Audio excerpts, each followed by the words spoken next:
А последното со кое што ја заокружуваме темата. Квалитетниот живот на нашите граѓани со дијабетес е условен од многу фактори. За него говори председателот на Сдруженијето на дијабетичари на Македонија, Димче Велев, а со него разговара колегата Петар Печков. Петар, добро утро, повелете. Да, Христина.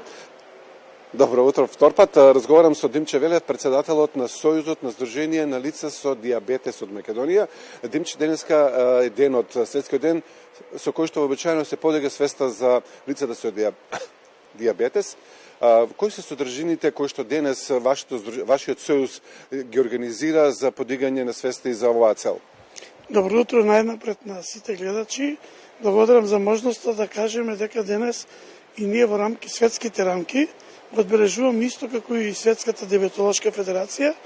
Сакаме да разговараме и да одбележуваме за унапредување на можностите за благосостојбата на лицата со дијабетес во нивниот живот. Денес ние се уште не разговараме доволно за терапиите, не доволно разговараме и набавуваме навреме помагала, терапии, иновативни, дигитализирани за квалитетно менаџирање на дијабетесот кај пациентите. Што имаат потреба лицата со дијабетес во Македонија? Вашите спораки со долги години ги слушаме и дали нешто од тоа е реализирано и што треба да се сработи во однос на системот на институциите на државата да овозможи еден нормален живот за овие лица?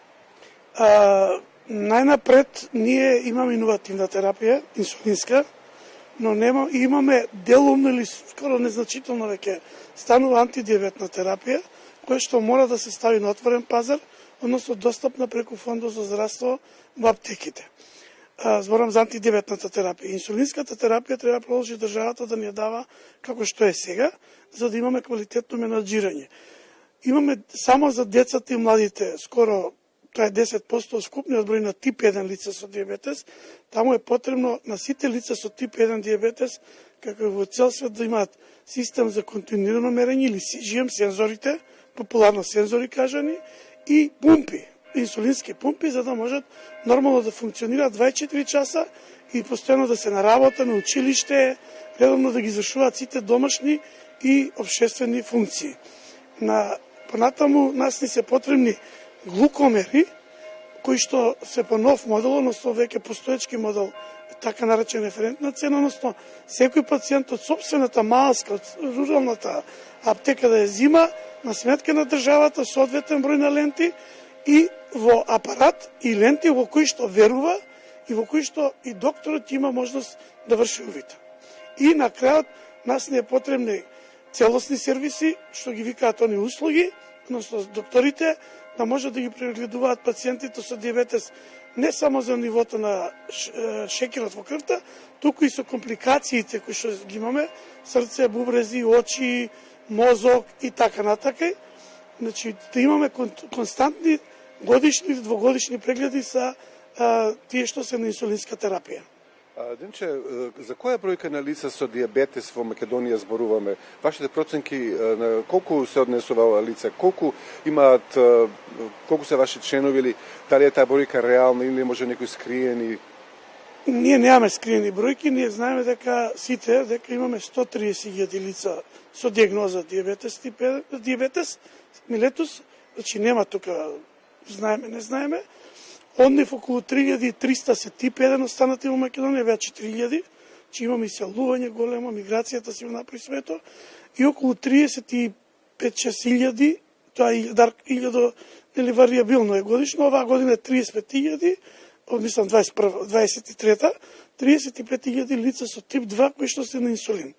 Кој ќе помножите тоа сето пута 3, согласно медицината дека се не диагностицирани се седат дома, некогаш им рекли на лекар малку ти е покачен шекерот, малку ти е покачен инсулинот и со диета, со физички активности го намалуваат и тие лица се лица со дијабетес, но не ги диагностицираат и не ги поставуваат на диагноза.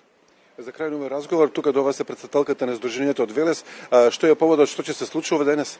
Денес почнуваат сите здруженија локални, почнувајќи од Велес грижа за старите лица, со пензионерите денес ќе имаат мерење гликемија, ќе имаат едукација за исхрана и физичка активност ќе се движат.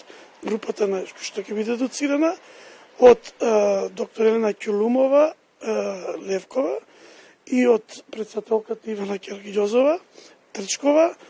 Потоа во Гостивар ќе имаме настан за мерење гликемија, физичка активност, во Куманово ќе има едукација за бубрежни заболувања, во сите градови ќе ще има здруженија, ќе има мерење гликемија, во Битола ќе има исто едукација за диабетес и превенција од диабетески обезностите.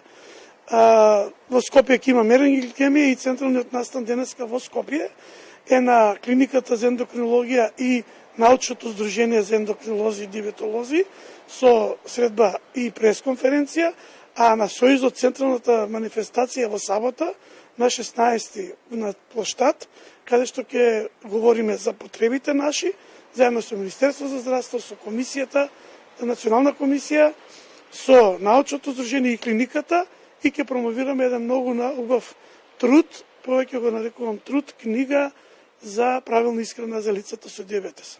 Да, Димче, јас се благодарам, ве чека пат за Гостивар, потоа Скопје, имате успешен ден, ве благодарам што бевте гостин. Благодарам и на вас. Да, тоа беше Димче Велев, председател на Сојузот на здруженијата на лица со диабетес од Македонија. Зборувавме за состојбата за нивната состојба, за тоа нивните барања и што е тоа реализирано. Христина? Благодарам, Петар, за информациите. Ние заокружуваме темата, но сепак останува актуелна, па ќе дискутираме за неа.